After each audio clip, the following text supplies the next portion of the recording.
All right, kids. So let me quickly get on the brief review of yesterday's class. हमारी जो last class थी उसमें हमने introduction लिया था अपने सिलेबस का, पेपर का। और उसके बाद हमने ये क्वेश्चंस देखे थे कि किसी भी अकाउंटिंग स्टूडेंट के लिए ये तीन सवाल बहुत इंपॉर्टेंट होते हैं। जिसमें पहला सवाल होता है हमारे पास, व्हाट इज अकाउंटिंग, अकाउंटिंग क्या होती है। Why to do accounting, accounting क्यों करते हैं, and how to do accounting, sir accounting करते कैसे हैं। तो हमने अपनी लास्ट क्लास में पहले सवाल का जवाब अक्वायर कर लिया था, व्हाट इज अकाउंटिंग, अकाउंटिंग क्या होती है sir. Accounting is all about recording business transaction. Accounting दो चीजों के बारे में है, बिजनेस की ट्रांजैक्शन की रिकॉर्डिंग के बारे में, उसको एनालाइज और समराइज करके उसकी मदद से फाइनेंशियल स्टेटमेंट्स बनाने का नाम अकाउंटिंग है। तो हमने ये देखा था कि अकाउंटिंग में दो चीजें आती हैं हमारे पास, बुक कीपिंग एंड अकाउंटिंग। ये लास्ट क्लास में हम कवर कर चुके हैं। आज की क्लास हमें स्टार्ट करनी है अपने अकाउंटिंग की बेसिक्स के क्वेश्चन नंबर 2 से कि sir why to do accounting. ये आज की क्लास का हमारा दूसरा क्वेश्चन है। नोट कीजिएगा, question number 2, why to do accounting. सवाल आ जाता है स्टूडेंट्स का कि जब उन्हें एक बात ये समझ आ गई कि अकाउंटिंग होती क्या है, तो फिर उनके माइंड में सवाल होता है दूसरा कि सर हम अकाउंटिंग करते क्यों हैं, क्या जरूरत आन पड़ी है। हाँ भाई, साइंसेज स्टूडेंट से अगर हम ये डिस्कशन करते हैं, साइंसेज के किड से हम ये बात करते हैं, तो उन्हें बहुत अच्छे से आइडिया होता है कि वो फिजिक्स क्यों क्यों पढ़ रहे हैं। हाँ जी, वो केमिस्ट्री क्यों पढ़ रहे हैं।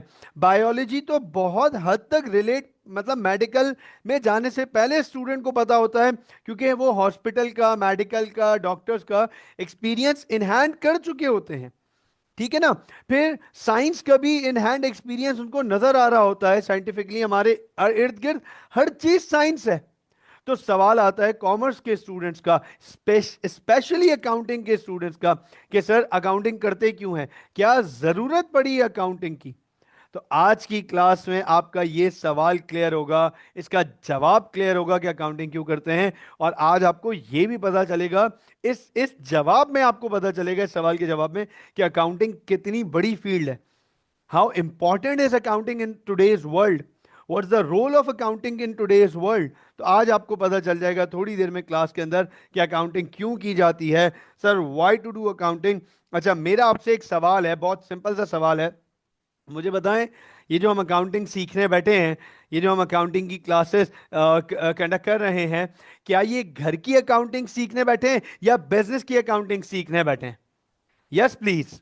क्या हम घर की अकाउंटिंग या बिजनेस, ऑब्वियसली बिल्कुल मिनाल बिजनेस की अकाउंटिंग सीख रहे हैं।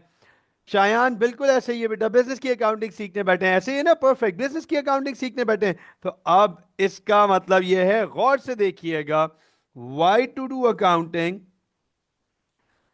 सर हम बिजनेस की अकाउंटिंग के बारे में बात कर रहे हैं। और याद रखिएगा, दुनिया के हर बिजनेस का primary motive, the primary objective is to make profit. ये देखिएगा गौर से, इज टू मेक प्रॉफिट। आपको पता है दुनिया का हर बिजनेस, आपको इस बारे में आइडिया है, दुनिया का हर बिजनेस प्रॉफिट ओरिएंटेड है, प्रॉफिट कमाना चाहता है, प्रॉफिट बनाने के लिए स्टार्ट किया गया है। दुनिया का हर बिजनेस प्रॉफिट कमाने के लिए स्टार्ट किया गया है। अच्छा, इसके साथ मैं एक और चीज ऐड ऑन करूंगा। दुनिया का हर बिजनेस प्रॉफिट के अलावा एक और चीज बहुत इंपॉर्टेंट चाहता है। सर वो क्या है, नोट कीजिएगा, वो है टू इंप्रूव फाइनेंशियल वर्थ। दुनिया का हर बिजनेस अपने प्रॉफिट के साथ साथ अपनी खुद की फाइनेंशियल वर्थ भी इंक्रीज करना चाहता है। फाइनेंशियल मतलब वर्थ, मतलब नेट वर्थ, इसको हम net worth of the business भी कहते हैं। दुनिया का हर बिजनेस ये चाहता है कि उसकी फाइनेंशियल वर्थ ग्रो करे, उसकी फाइनेंशियल वर्थ पहले से इंप्रूव करे, इंक्रीज करे। हम हम बात करते हैं आज कि दुनिया का सबसे बड़ा बिजनेस जो है, हम बात करते हैं दुनिया का सबसे बड़ा बिजनेस जो है, वो लेट्स सपोज टेस्ला है, राइट। हम ये बात करते हैं दुनिया का सबसे बड़ा बिजनेस टेस्ला है, दुनिया का second most biggest business amazon है। तो सर ये कैसे पता चलता है? ये उनकी फाइनेंशियल वर्थ है। ये हमें कैसे पता चलता है? ये उनकी फाइनेंशियल वर्थ है। तो अब यहां पे दो चीजें आ गई हमारे सामने। दुनिया का हर बिजनेस ये दो चीजें चाहते हैं, एक प्रॉफिट बनाना और दूसरा अपनी फाइनेंशियल वर्थ इंक्रीज करना। सवाल यह है कैसे पता चलेगा कि प्रॉफिट कितना हुआ, प्रॉफिट हुआ या नहीं हुआ? ये कैसे पता चलेगा? तो याद रखिएगा, प्रॉफिट कितना हुआ कितना नहीं हुआ, उसके लिए बिजनेस को एक शख्स की जरूरत पड़ेगी जिसे हम कहते हैं अकाउंटेंट। प्रॉफिट कितना हुआ कितना नहीं हुआ, प्रॉफिट हुआ भी या नहीं हुआ, इसके लिए हमें एक शख्स की जरूरत पड़ेगी जिसे हम कहते हैं अकाउंटेंट। अब ये अकाउंटेंट है, ठीक है, ये अकाउंटेंट है, ये आएगा और एक डॉक्यूमेंट बनाएगा, एक स्टेटमेंट बनाएगा। ये देखें जरा, जिसका नाम है इनकम स्टेटमेंट। ये देखें, अकाउंटेंट आएगा, एक डॉक्यूमेंट है जिसका नाम, एक स्टेटमेंट है जिसका नाम है इनकम स्टेटमेंट। अकाउंटेंट आएगा, ये इनकम स्टेटमेंट बनाएगा। इनकम स्टेटमेंट बना के वो बताएगा कि प्रॉफिट हुआ या लॉस हुआ। बात समझ आई? फिर फाइनेंशियल वर्थ इंप्रूव करनी है, तो फाइनेंशियल वर्थ इंप्रूव तो तब करेंगे ना जब हमें यह पता हो कि फाइनेंशियल वर्थ है कितनी हमारी। फाइनेंशियल वर्थ इंप्रूव करेंगे, लेकिन उसके लिए पहले यह भी तो पता हो कि फाइनेंशियल वर्थ है कितनी हमारे बिजनेस की। तो उसके लिए हमें एक दफा फिर से जिस शख्स की जरूरत पड़ेगी उसे हम कहते हैं अकाउंटेंट। ये देखें जरा, एक दफा फिर से अकाउंटेंट को याद किया जाएगा, बुलाया जाएगा कि साहब आ जाएं जरा, फाइनेंशियल वर्थ तो बताएं हमारी। और इस दफा जब अकाउंटेंट आएगा बिजनेस की फाइनेंशियल वर्थ बताने के लिए, तो जिस स्टेटमेंट को वो बनाएगा उसे हम कहते हैं स्टेटमेंट ऑफ फाइनेंशियल पोजीशन। ये देखें जरा, स्टेटमेंट ऑफ फाइनेंशियल पोजीशन। तो हमें एक चीज समझ आ गई, दुनिया का कोई भी बिजनेस जो है वो अकाउंटेंट्स के बगैर नहीं चल सकता। This is the importance of accountants. आपको पता है, मैं अक्सर अपनी क्लासेस में ये कहता रहा हूं, जिन्होंने पहले पढ़ा हुआ है उनको ये आइडिया है, मैं ये बहुत थॉरोली कहता हूं, the world can not survive without accountants. This world can not work without accountant, can not work without accountants. Accountants के बगैर ये दुनिया काम नहीं कर सकेगी। वाई? क्योंकि सर बिजनेसेस को अकाउंटेंट्स की जरूरत है और दुनिया को बिजनेसेस की जरूरत है। मैं और आप सेल्फ सफिशिएंट नहीं है। अब मिसाल के तौर पे, फॉर एग्जांपल, मैं यहां आपको ऑनलाइन क्लास पढ़ा रहा हूं, लेकिन ऑनलाइन क्लास में मेरे पास जितना मटेरियल सपोर्ट के लिए मौजूद है मैं नहीं प्रोड्यूस कर सकता। We are not self sufficient. तो इसका मतलब हमें एक दूसरे को चलने के लिए एक दूसरे के बिजनेसेस की जरूरत है और बिजनेसेस को अकाउंटेंट्स की जरूरत है। तो अकाउंटिंग का बड़ा गेम है, अकाउंटिंग का बहुत बड़ा फ्यूचर है। अक्सर स्टूडेंट्स मुझसे, मतलब आजकल बड़ा कॉमन ये क्वेश्चन आ गया है, सर क्या एआई अकाउंटेंट्स को रिप्लेस कर लेगा? क्या क्या रिव्यूज हैं आप लोगों के? व्हाट डू यू से? हाँ, what do you say? Minal is laughing. देखा मिनाल, ये रिएक्शन बहुत कॉमन है। This this is a very common question. Abdullah, Hamza, Minal, Shayan, क्या लगता है आप लोगों को, क्या एआई अकाउंटेंट्स को रिप्लेस कर लेगा? अब्दुल्ला ने एक्स भेजा है, क्रॉस, दैट मींस नहीं सर, पॉसिबल नहीं है, नहीं नहीं करेगा।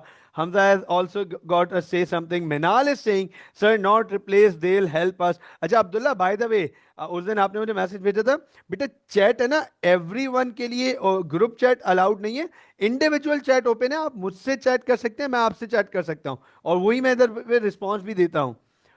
Okay, Hamza is also saying no sir, not at all, बिल्कुल नहीं रिप्लेस कर सकता।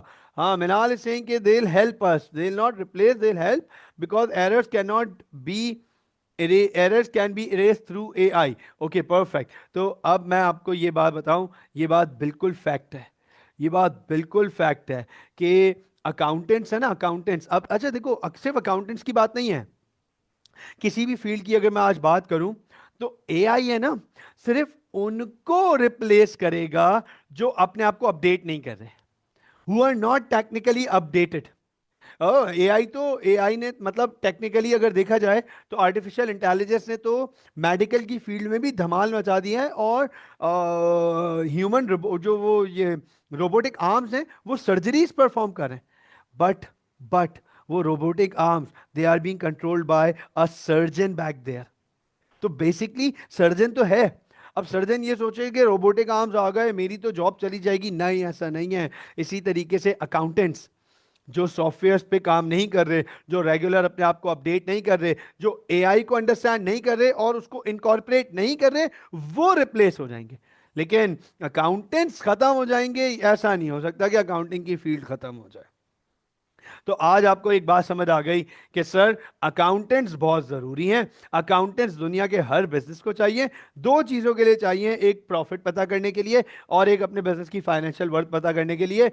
प्रॉफिट पता करने के लिए भी अकाउंटेंट को बुलाना पड़ेगा। अब अकाउंटेंट है वो कोई मैजिशियन तो नहीं है कि छड़ी घुमाएगा आबड़ा कड़ाबड़ा ये लीजिए इनकम स्टेटमेंट बन गई, ऐसा तो नहीं है ना कि वो अकाउंटेंट है यार, मैजिशियन थोड़ी है कि वो फाइनेंशियल वर्थ पता करनी है तो उसने छड़ी घुमाई और टोपी में से कबूतर की जगह स्टेटमेंट ऑफ फाइनेंशियल पोजीशन निकाल के दे दी।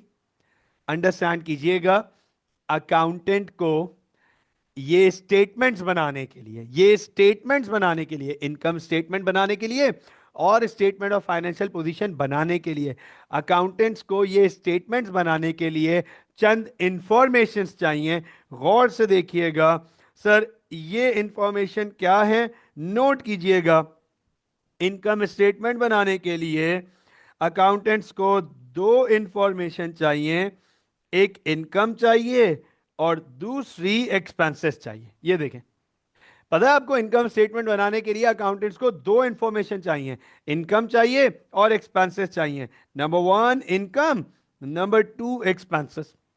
दो इंफॉर्मेशन चाहिए अकाउंटेंट्स को इनकम स्टेटमेंट बनाने के लिए, और स्टेटमेंट ऑफ फाइनेंशियल पोजीशन बनाने के लिए अकाउंटेंट्स को टोटल चार इंफॉर्मेशन चाहिए। Assets, liabilities, capital and drawings. ये लीजिए, ये चार इंफॉर्मेशन चाहिए अकाउंटेंट को स्टेटमेंट ऑफ फाइनेंशियल पोजीशन बनाने के लिए। कौन कौन सी चार इंफॉर्मेशन? एसेट्स, लाइबिलिटीज, कैपिटल और ड्रॉइंग्स। नोट कीजिएगा, 3, 4, 5, 6। तो सर ये टोटल 6 इंफॉर्मेशन है, बहुत गौर से देखिएगा। Income, expense, assets, liabilities, capital, drawings.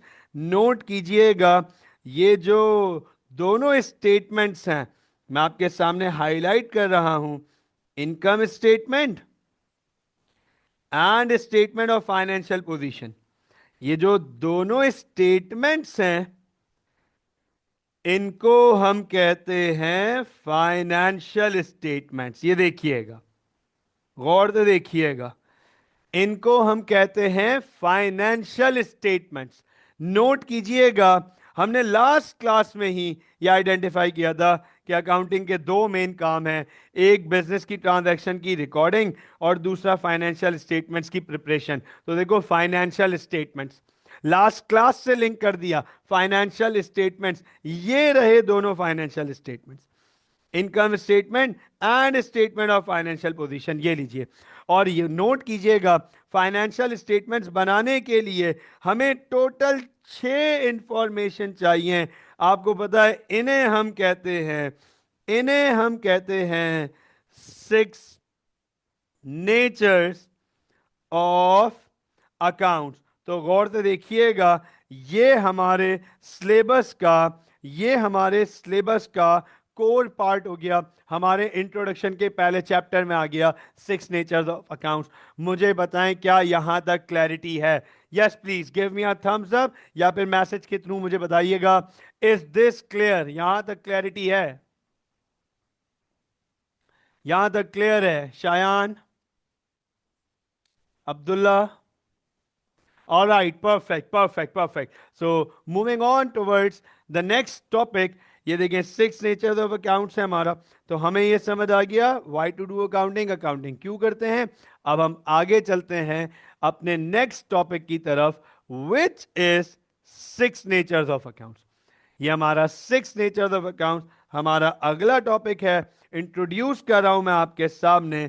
सबसे पहले गौर से देखिएगा, सिक्स नेचर्स ऑफ अकाउंट्स। ये लीजिए, ये हमारा टॉपिक है। नेक्स्ट टॉपिक है सिक्स नेचर्स ऑफ अकाउंट्स। हमें छह नेचर्स को पढ़ना पड़ता है अकाउंटिंग में, ताकि हम आगे अंडरस्टैंड कर सकें कि अकाउंटिंग क्या हो, अकाउंटिंग कैसे की जाती है। अब तक के अब तक के अकॉर्डिंग हम अपने दो सवाल अटैम्प्ट कर चुके हैं एज ऑफ राइट नाउ। हमने क्वेश्चन नंबर वन कर लिया, व्हाट इज अकाउंटिंग, अकाउंटिंग क्या होती है। हमने क्वेश्चन नंबर टू कर लिया, व्हाई टू डू अकाउंटिंग। अब आपके माइंड में एक सवाल होगा, sir how to do accounting, sir accounting कैसे करते हैं। तो hold your horses guys, how to do accounting ये एक क्लास का टॉपिक नहीं है, ये एक क्लास का क्वेश्चन नहीं है। अकाउंटिंग कैसे करते हैं ये एक पूरा प्रोसेस है जो हम समझेंगे ओवर टाइम अपकमिंग क्लासेस में। तो हम आज कंटिन्यू कर रहे हैं this six natures of accounts. हम ये कंटिन्यू कर रहे हैं सिक्स नेचर्स ऑफ अकाउंट्स। तो अकाउंटिंग में हमारे पास सिक्स नेचर्स होती हैं। अंडरस्टैंड कीजिएगा, there are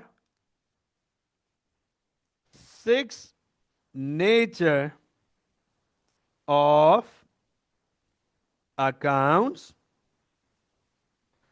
which are needed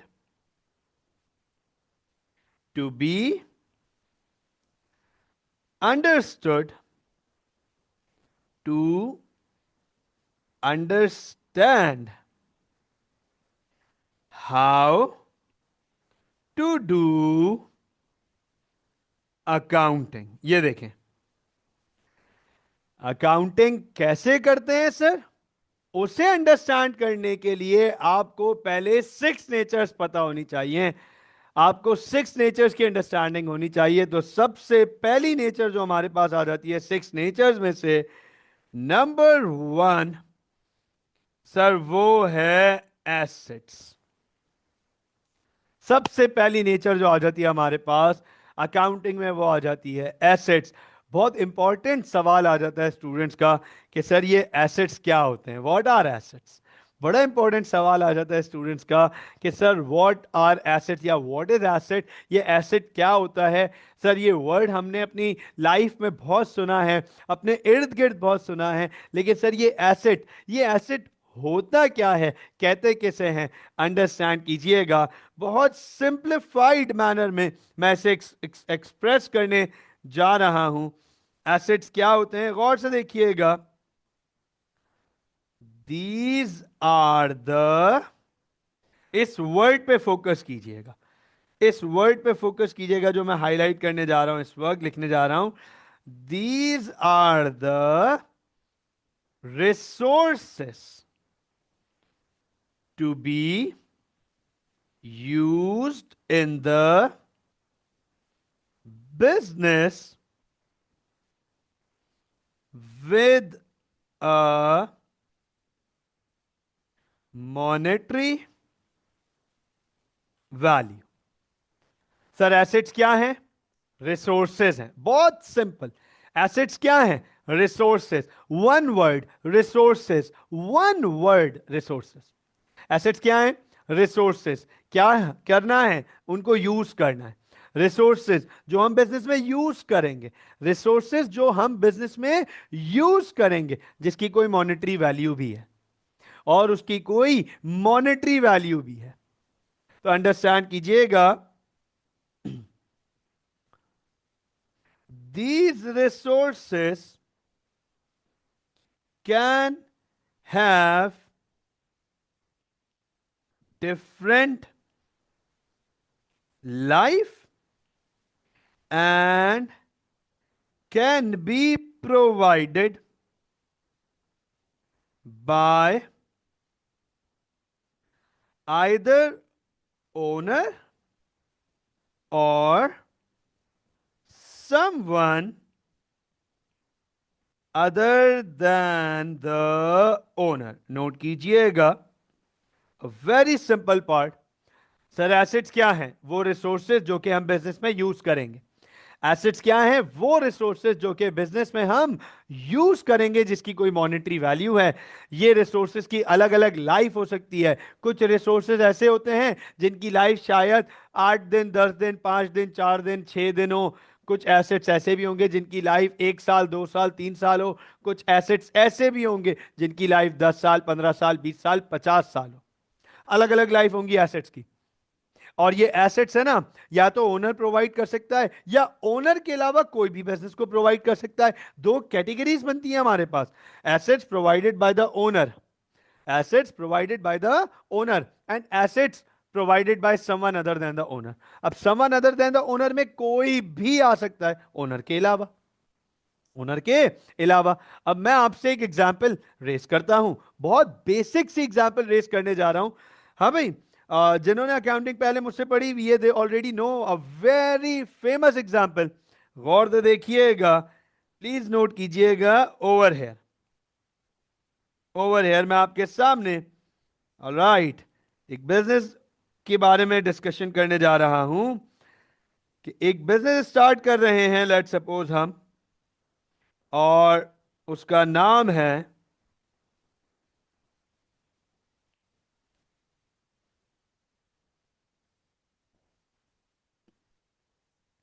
alright guys, let suppose हम लोग एक बिजनेस स्टार्ट करने जा रहे हैं।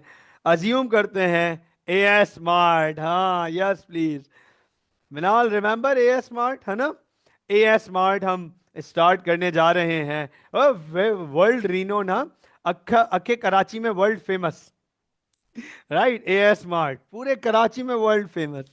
ओके, तो हम ए एस स्मार्ट की बात करने जा रहे हैं, ठीक है ना? ए एस स्मार्ट, ठीक है, हाँ बिल्कुल, हमारा क्लब भी था, बिल्कुल था, बिल्कुल था।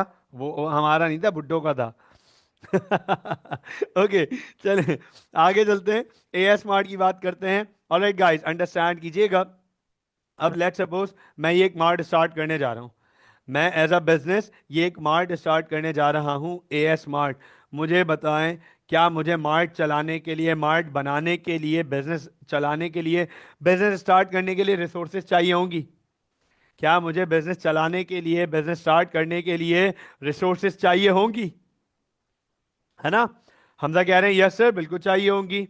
है ना? रिसोर्सेज चाहिए होंगी, ऑब्वियसली रिसोर्सेज चाहिए होंगी। अंडरस्टैंड कीजिएगा इस बारे में कि सर रिसोर्सेज में मुझे जगह चाहिए होगी, the land, the building, the equipments, shelf, furniture, goods, cash चाहिए होगा। मुझे जनरेटर चाहिए होगा, कंप्यूटर सेटअप चाहिए होंगे, कंप्यूटर इक्विपमेंट चाहिए होंगे, है ना? बारकोड स्कैनर्स चाहिए होंगे, मुझे सेंट्रलाइज डिपॉजिट सिस्टम चाहिए होगा, मुझे ये सारे रिसोर्सेस चाहिए होंगे जो मैं बिजनेस में यूज करूंगा। इन्हें हम एसेट्स कहते हैं। समझ आया? इन्हें हम एसेट्स कहते हैं। ये वो रिसोर्सेज हैं जो हम बिजनेस में यूज करेंगे, जिसकी कोई मॉनेटरी वैल्यू है। ठीक हो गया? तो अब इन रिसोर्सेज की अलग अलग लाइफ है, और ये तमाम resources, land, building, shelf, furniture, equipments, goods, cash, computer equipment, generator चाहिए होंगे, सेंट्रलाइज एसी चाहिए होगा, हमें एयर कंडीशनिंग सिस्टम चाहिए होगा, प्लांट एंड मशीनरी चाहिए होंगे। ये तमाम एसेट्स या तो एएस स्मार्ट को, एएस स्मार्ट का ओनर प्रोवाइड कर सकता है, या एएस स्मार्ट के ओनर के अलावा कोई और प्रोवाइड कर सकता है। गौर से देखिएगा मैं आगे क्या लिखने जा रहा हूं, नोट कीजिएगा, अंडरस्टैंड कीजिएगा। मैं आपके सामने यहां पे चंद एग्जाम्पल्स पहले लिख रहा हूं, और फिर एसेट को कंटिन्यू करूंगा। तो एएस स्मार्ट को लैंड चाहिए होगा, बिल्डिंग चाहिए होगी, कंप्यूटर्स चाहिए होंगे, गुड्स चाहिए होंगे,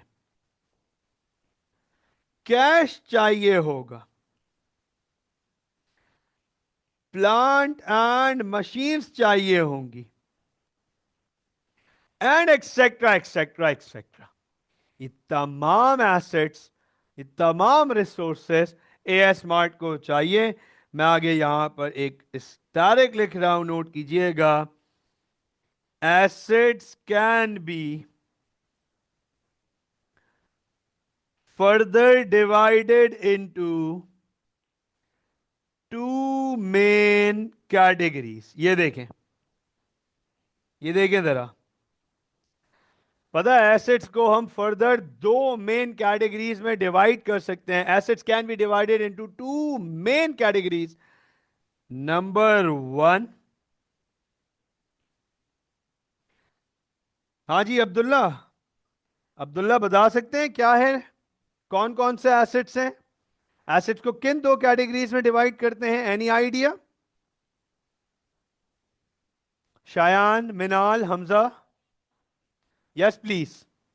Abdullah, Hamza, Minal, Shayan, can you guys identify हम एसेट्स को किन कैटेगरीज में डिवाइड कर सकते हैं? मिनाल बिल्कुल ठीक बेटा, बिल्कुल ठीक, परफेक्ट। हमजा बिल्कुल ठीक, बिल्कुल ऐसा ही है। अब्दुल्ला बिल्कुल ठीक बेटा, वेरी गुड। शायान बिल्कुल ठीक बेटा, वेरी गुड। तो एसेट्स को हम दो कैटेगरीज में डिवाइड कर सकते हैं, नोट कीजिएगा। Number one, non current assets. सबसे पहली कैटेगरी आ जाती है हमारे पास नॉन करंट एसेट्स की। अंडरस्टैंड कीजिएगा, नॉन करंट एसेट्स क्या होते हैं, गौर से देखिएगा। These are those assets with a life of more than 1 year। देखें जरा सर, ये वो एसेट्स हैं जिनकी लाइफ 1 साल से ज्यादा है। नॉन करंट एसेट्स ये वो एसेट्स हैं जिनकी लाइफ 1 साल से ज्यादा है। सर ये हमारे बिजनेस में 1 साल से ज्यादा चलेंगे, इनकी लाइफ 1 साल से ज्यादा है, ये हमारे बिजनेस में 1 साल से ज्यादा इस्तेमाल होंगे। अब कौन कौन से एसेट्स की लाइफ 1 साल से ज्यादा हो सकती है? अंडरस्टैंड कीजिएगा। लैंड है, बिल्डिंग है, कंप्यूटर है, प्लांट एंड मशीनरी है, फर्नीचर है, शेल्फ्स हैं। सर इनकी लाइफ 1 साल से ज्यादा होती है आमतौर पे। मोटर व्हीकल है, इनकी लाइफ 1 साल से ज्यादा होगी। लैपटॉप है, कंप्यूटर इक्विपमेंट्स है हमारे पास, इनकी लाइफ यूजुअली 1 साल से ज्यादा होती है, ये हमारे बिजनेस में 1 साल से ज्यादा चलेंगे। ऐसे एसेट्स को हम कहते हैं नॉन करंट एसेट्स। इसके कंट्रास्ट, इसके कंट्रास्ट दूसरे एसेट्स जो होते हैं हमारे पास, उन्हें हम कहते हैं करंट एसेट्स। ये देखें, उन्हें हम क्या कहते हैं सर? उन्हें हम कहते हैं करंट एसेट्स। करंट एसेट्स क्या होते हैं? These are those assets with a life of less than 1 year। ये लीजिए सर, ये वो एसेट्स हैं जिनकी लाइफ 1 साल से कम है। क्या बोला? ये वो एसेट्स हैं जिनकी लाइफ 1 साल से कम है, ये हमारे बिजनेस में 1 साल के अंदर अंदर इस्तेमाल हो जाएंगे, 1 साल के अंदर अंदर इस्तेमाल हो जाएंगे। अब समझिएगा इस बात को, करंट एसेट्स की एक सर्टेन कैटेगरी है, एक सर्टेन लिस्ट है, एक certain number of current assets हैं जो आपके सिलेबस में मौजूद हैं और आपको उनके बारे में पता होना चाहिए। मैं आपके सामने एग्जाम्पल में आइडेंटिफाई कर रहा हूं, गौर से देखिएगा कि कौन कौन से करंट एसेट्स जो आपके सिलेबस का पक्का पार्ट है, आपको पता होना चाहिए। For example, cash, bank, trade receivable,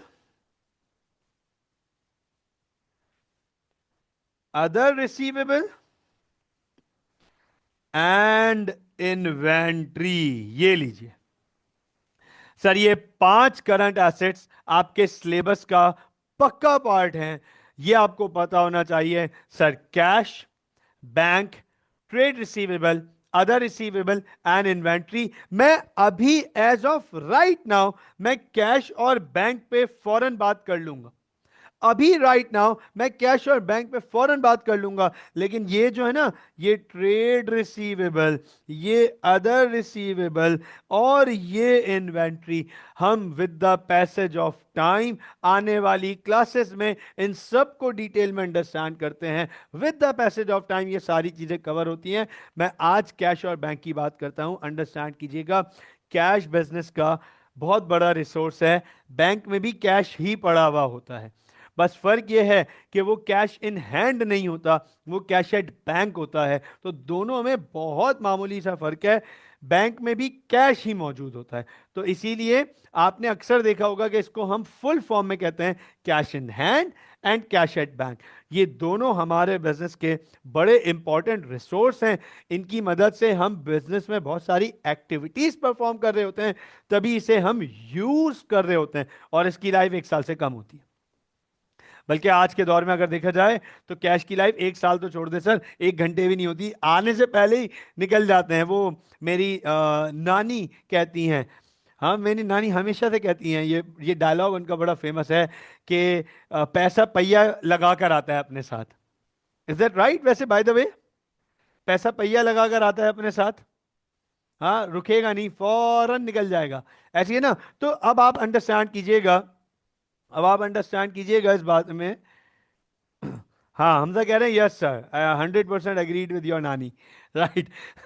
ठीक है ना हमजा, बिल्कुल ऐसे ही है बेटा, है ना? तो कैश क्या है? कैश अब अच्छा, ये यहाँ पर है ना, स्टूडेंट्स के चंद सवाल होते हैं, मैं उनको पहले क्लियर कर दूं, उन क्वेश्चंस को पहले अंडरस्टैंड करा दूं। क्योंकि देखिए, it's been a while, it's been अल्हम्दुलिल्लाह 16 ईयर्स मुझे पढ़ाते हुए, तो मुझे बहुत अच्छे से अब पता है कि यहाँ स्टूडेंट्स के क्या क्या क्वेश्चंस होते हैं। अगर आप ऑन कैंपस में बैठे हुए होते क्लासेस में फिजिकली, तो जाहिर सी बात है आप सवाल बहुत तेजी से पूछ रहे होते। ऑनलाइन में सवाल पूछने की ताकत थोड़ी सी कम होती है, थोड़ी सी कम होती है, वो चैट पे होता है सारा हिसाब किताब हमारा, या फिर व्हाट्सएप पे होता है। लेकिन मैं नहीं कुछ भी छोड़ रहा होता, मुझे पता है कि स्टूडेंट्स के माइंड में इस वक्त ये सवाल होंगे, और जो कॉमन क्वेश्चन है वो मैं एड्रेस कर देता हूँ देन एंड देयर। अब स्टूडेंट्स के माइंड में यहाँ पे चंद सवाल होते हैं कि सर आपने बोला वो नॉन करंट, वो एसेट जिनकी लाइफ 1 साल से ज्यादा है उन्हें हम नॉन करंट एसेट्स कहते हैं। वो एसेट जिनकी लाइफ 1 साल से ज्यादा है उन्हें हम नॉन करंट एसेट्स कहते हैं। अंडरस्टैंड कीजिएगा इस बात को। तो सर, अगर मिसाल के तौर पे हमने एक कंप्यूटर खरीदा, और सर वो कंप्यूटर लेट सपोज 2 महीने बाद करप्ट हो गया, वो उसकी उसकी उसका उसका मदरबोर्ड उड़ गया, या लेट सपोज शॉर्ट सर्किट हुआ, उसमें आग लग गई, तो सर अब ये कंप्यूटर नॉन करंट एसेट कैसे हुआ? इसी तरीके से लेट सपोज एएस स्मार्ट के लिए हमने, गौर से देखिएगा, मोटर व्हीकल्स खरीदी हैं। ये नोट कीजिएगा, एएस स्मार्ट के लिए हमने मोटर व्हीकल्स खरीदी हैं। अब आप कह रहे हैं कि सर मोटर व्हीकल्स तो नॉन करंट एसेट है, हमने मोटर व्हीकल्स खरीदी, एक मोटर व्हीकल का एक्सीडेंट हो गया डिलीवरी लेते हुए या देते हुए, एक मोटर व्हीकल का एक्सीडेंट हो गया और सर वो टोटल हो गई, बिल्कुल जीरो हो गई। अब वो उसको 2 महीने ही होते खरीदे हुए, तो सर अब क्या करें? अब क्या ये नॉन करंट एसेट है? तो मेरी बात बहुत गौर से सुनिएगा, मेरी बात बहुत गौर से सुनिएगा। अच्छा, मैं सवाल भी पूछूंगा तो मुझे जवाब भी दीजिएगा, फौरन फौरन जवाब चाहिए मुझे चारों से। I can I had to see the involvement in the class में, फिर तभी इसीलिए डिटेल में जा रहा हूं। मुझे ये बताएं कि क्या सारे कंप्यूटर जल गए हमारे? क्या हमारे सारे कंप्यूटर जल गए? हाँ जी। क्या हमारी सारी गाड़ियों के एक्सीडेंट्स हो गए? नहीं सर, नॉट एट ऑल, नहीं ना, ऐसा ही है ना? नो। इसका मतलब, मेरी बात गौर से सुनिएगा, अकाउंट्स में हम एक्सीडेंट्स को, माइनॉरिटीज को इग्नोर करते हैं। जनरल क्लासिफिकेशन के लिए हम मेजॉरिटी की बात करते हैं कि सर 200 कंप्यूटर खरीदे थे, उसमें से एक जल गया, तो अभी भी 199 कंप्यूटर जिनकी लाइफ 1 साल से ज्यादा ही है। तो computers overall non current assets की ही कैटेगरी में आएंगे। वो एक्सेप्शनल एक कंप्यूटर था, हम उसे लॉस में रिकॉर्ड कर देंगे कि जितनी वैल्यू से वो लॉस हो गया हमें। हमने सर 12 गाड़ियां खरीदी थी, एक का एक्सीडेंट हो गया, तो बाकी 11 गाड़ियां तो हमारी वो नॉन करंट एसेट है, उनकी लाइफ 1 साल से ज्यादा ही है। तो जनरल कैटेगरी में वो नॉन करंट एसेट ही आएंगी, उस एक गाड़ी का नुकसान हम रिकॉर्ड करेंगे। तो I hope that this is very clear to you guys now कि नॉन करंट एसेट्स और करंट एसेट्स क्या होते हैं, और हम अकाउंटिंग में एक्सीडेंट्स को, जनरल परसेप्शन को अंडरस्टैंड करने के लिए हम एक्सीडेंट्स को और माइनॉरिटीज को इग्नोर करते हैं। तभी जाकर हमें अकाउंटिंग के बैकग्राउंड्स और बेसिक्स फंडामेंटल समझ आते हैं। बताएं मुझे, यहां तक क्लैरिटी है? Give me a thumbs up अगर आज आपको यहां तक एसेट्स क्लियर हो गए। Yes please. एसेट समझ आ गए यहां तक? परफेक्ट परफेक्ट, यहां तक कोई प्रॉब्लम नहीं है। गौर से देखिएगा, अब आगे चलते हैं हम। नोट कीजिएगा ओवर हेयर सर, एसेट्स के बाद गौर से देखिएगा, हमारे पास जो दूसरी नेचर आती है सर वो है लाइबिलिटी। तो एसेट्स के बाद जो हम अपनी सेकंड नेचर पढ़ने जा रहे हैं sir, that is liabilities.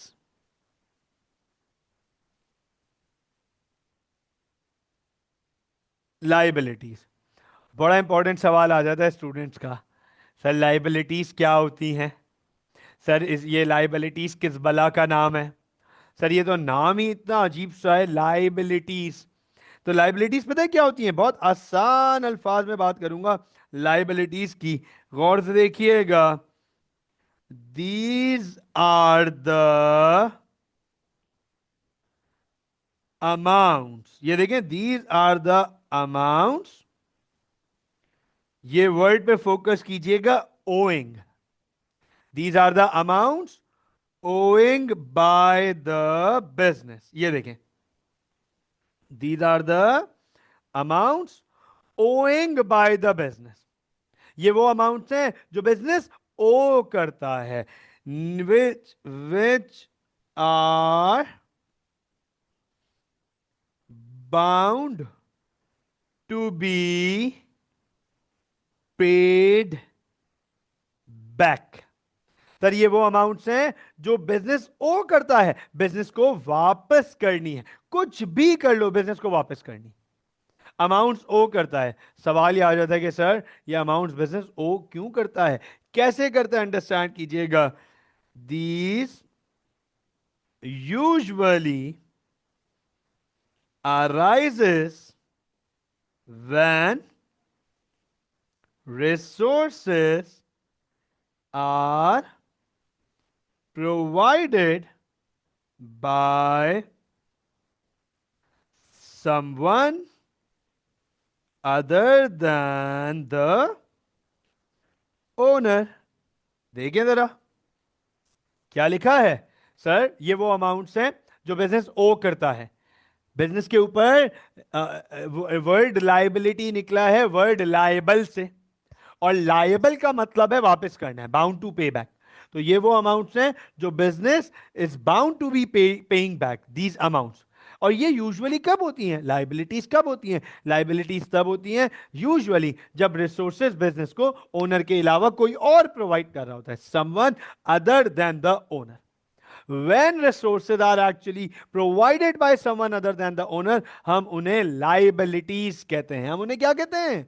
liabilities कहते हैं। अब मिसाल के तौर पे फॉर एग्जाम्पल, यहां देखिएगा, आपके सामने एक एग्जाम्पल लेकर आ रहा हूं, आपको बहुत आसानी से ये बात समझ आ जाएगी, बहुत आसानी से। सर लेट सपोज मैंने ए स्मार्ट स्टार्ट किया, मैंने ए स्मार्ट के लिए लैंड खरीदा, बिल्डिंग बनाई, ठीक है, कंप्यूटर्स खरीद लिए, गुड्स खरीद लिए, मैंने एसी का प्लांट भी लगवा दिया। एक कमी रह गई, और अभी मेरे पास पैसे खत्म हो गए हैं, और सर वो कमी है जनरेटर की। लेट सपोज मैंने बैकअप इलेक्ट्रिसिटी जनरेटर्स नहीं लगाए हुए। आप मुझे सिर्फ ये बताएं, क्या मैं मार्ट को ऑपरेशनल कर सकता हूं ऐसी सिचुएशन में? बताएं, can mart be operated in this situation without generator backup? नहीं चला सकता। लेकिन अब मेरे पास पैसे भी खत्म हो गए, है ना? अब मेरे पास पैसे भी खत्म हो गए, तो अंडरस्टैंड कीजिएगा, मैं किसी जनरेटर वाले के पास जाऊंगा और उससे कहूंगा, भैया ये जनरेटर जरा मेरे मार्ट के अकॉर्डिंग का मुझे 6 महीने के लिए उधार पे दे दो, मैं 6 महीने में पेमेंट कर दूंगा। या मुझे 2 साल के लिए लोन दे दो, 2 साल के लिए उधार दे दो, मैं 2 साल में पेमेंट कर दूंगा। तो अब अंडरस्टैंड कीजिएगा, मेरे पास एसेट तो आ रहा है, देखो जनरेटर एसेट ही होगा, जनरेटर एसेट है। बता जनरेटर क्यों एसेट है? क्योंकि जनरेटर रिसोर्स है जो कि मैं अपने बिजनेस में यूज करूंगा और उसकी एक मॉनेटरी वैल्यू भी है। लेकिन जनरेटर देने वाला ओनर के अलावा कोई और है, someone other than the owner, तो उसे जनरेटर की सोर्स को हम लाइबिलिटी कहेंगे। हम जनरेटर की सोर्स को लाइबिलिटी कहेंगे कि जो जनरेटर की अमाउंट है वो ओइंग है एएस मार्ट के ऊपर, ये अमाउंट वापस करनी है, ये अमाउंट वापस करनी है। ये किसी और ने प्रोवाइड किया है हमारे बिजनेस को, someone other than the owner. Getting my point? ये बात समझ आई? तो लाइबिलिटीज ये तब होती हैं जब ओनर के अलावा कोई और रिसोर्सेज प्रोवाइड कर रहा होता है। दो कैटेगरीज हो जाती हैं हमारे पास लाइबिलिटीज में भी, यहां देखिएगा, there are two main types of liabilities. दो मेन टाइप्स होती हैं लाइबिलिटीज की, there are two main types of liabilities. Liabilities की दो मेन टाइप्स होती हैं। Number one, non current liabilities, ये लीजिए। Number one, non current liabilities. सबसे पहले हमारे पास आ जाती है नॉन करंट लाइबिलिटीज। सर ये नॉन करंट लाइबिलिटीज क्या होती हैं? गौर से देखिएगा, these are the amounts needed to be paid back, needed to be paid back after or over 1 year। Sir ये वो लाइबिलिटीज हैं, ये वो अमाउंट्स हैं जो बिजनेस को 1 साल बाद वापस करनी है। कितने साल बाद? 1 साल बाद वापस करनी है। मेरे ऊपर एक ऐसा उधार है जो मुझे 1 साल बाद वापस करना है, उसे हम नॉन करंट लाइबिलिटीज कहते हैं, उसे हम नॉन करंट लाइबिलिटीज कहते हैं। जैसे मिसाल के तौर पे, फॉर एग्जाम्पल, बहुत सिंपल सी एग्जाम्पल ले रहा हूं। फॉर एग्जाम्पल, मैं एएस मार्ट के लिए एक बैंक के पास चले गया और मैंने बैंक से कहा, बैंक भाई साहब मुझे मेरा बिजनेस चलाने के लिए कुछ पैसा चाहिए, मुझे ये पैसा 5 साल के लिए चाहिए। कितने सालों के लिए चाहिए? 5 सालों के लिए चाहिए। इसका मतलब ये पैसा मैं बैंक को 5 साल बाद वापस करूंगा। ऐसे उधार को हम नॉन करंट लाइबिलिटी कहते हैं। नॉन करंट लाइबिलिटी में दो बड़ी फेमस एग्जांपल्स आती हैं, प्लीज गौर से देखिएगा। Two most famous examples for non current liabilities, non current liabilities में हमारे पास दो बहुत बड़ी एग्जांपल्स आ जाती हैं, नोट कीजिएगा। एग्जांपल, बैंक लोन एंड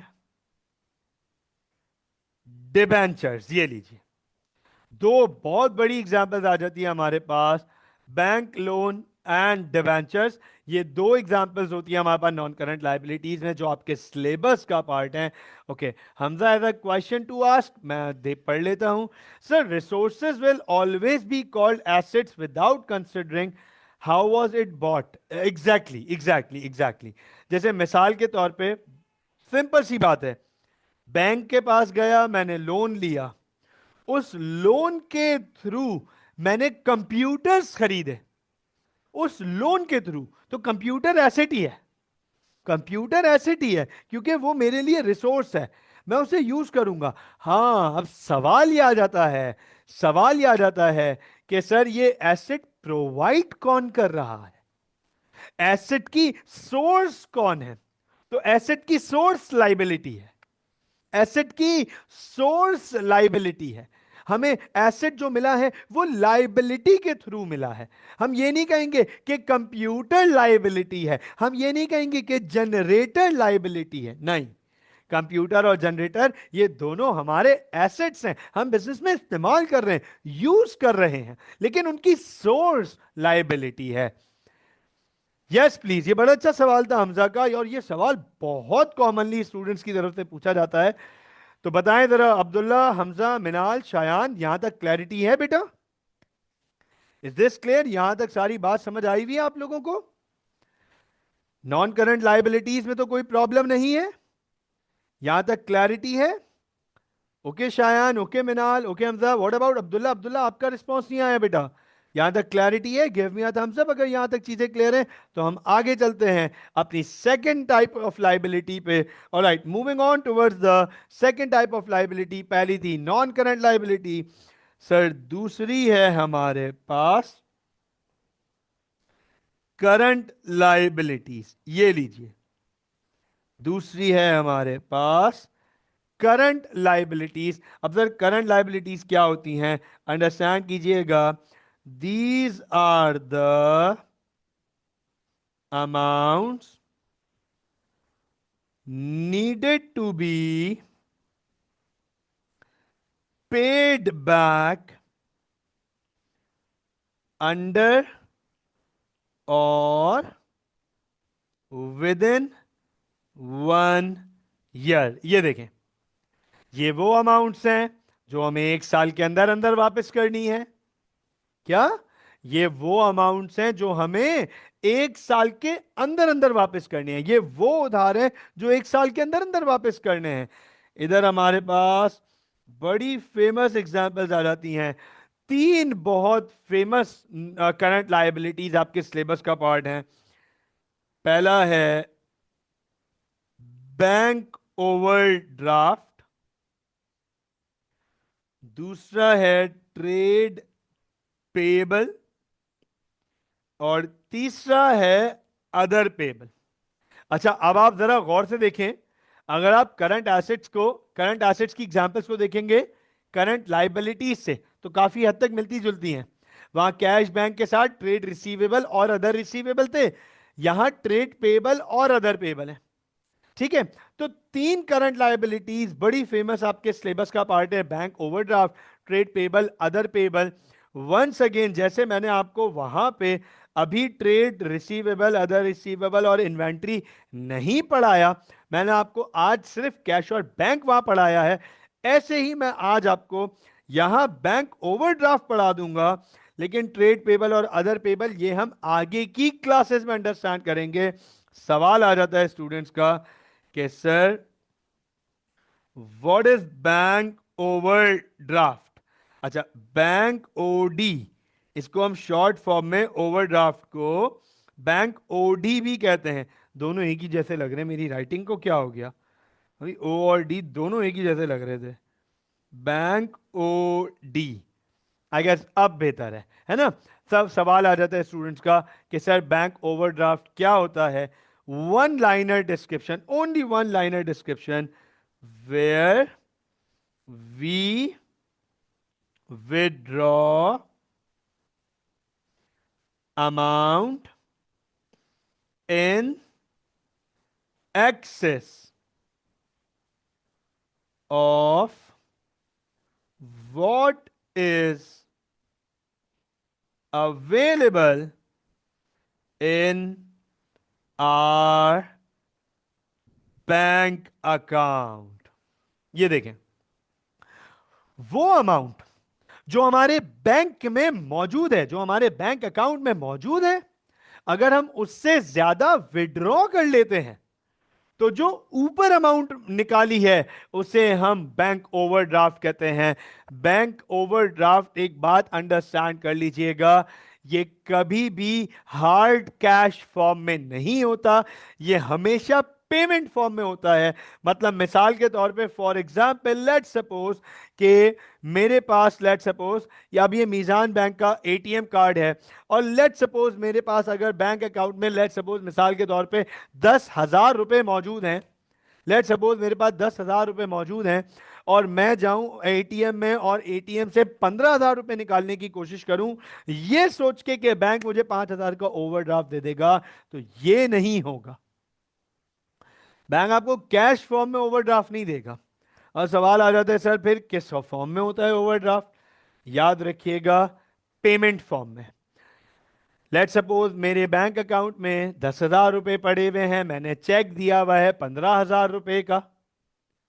मैंने चेक दिया हुआ है 15,000 रुपए का, मेरे बैंक में 10,000 रुपए मौजूद है लेट सपोज। तो ये चेक तो बाउंस हो जाएगा, जिसे हम डिसऑनर्ड कहते हैं। ये चेक क्लियर तो होगा नहीं, डिसऑनर्ड हो जाएगा।